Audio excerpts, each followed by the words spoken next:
I'm Louise Miller and I am the author of The Playdate, which is a psychological thriller set in the North London suburbs. And it's a story about what happens when you make the wrong decision about who to leave your child with. The main characters in The Playdate are three women who meet when they all move into the same anonymous suburban street where nobody knows anybody else's name. And it centres on Callie, who's a young divorced mum who 5 years previously gave up her career in TV sound design to look after her little girl Ray, who was born with a heart defect. And the book starts just as Callie decides to go back to her career, partly to rediscover a side of herself that she's lost, but also to make a better life for her and for Ray. But her dilemma, obviously, is who can she trust to look after Ray?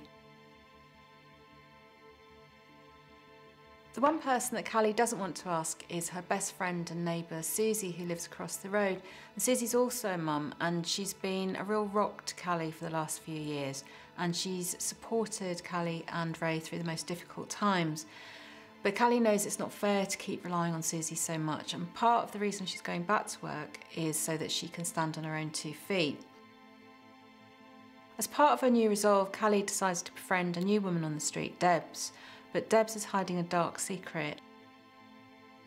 And if you knew what it was, you wouldn't risk leaving your child with her.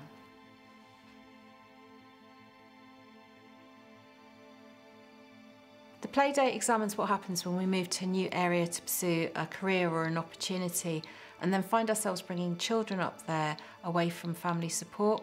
And it looks at the issues involved in how we recreate that family support, really in a new community that's made up of strangers. But in a more general way, I think it also examines the relationships we make anyway in later life, and at what point we choose to trust somebody when all we really know about them is what they've told us about their background.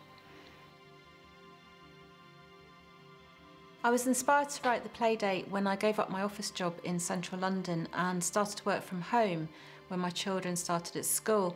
And I quickly found myself thrust into the world of after-school playdates, and I realised how much trust me and the other parents were putting in each other to look after our children safely.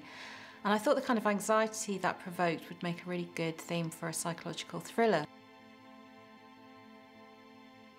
What happens if you choose the wrong person to look after your child?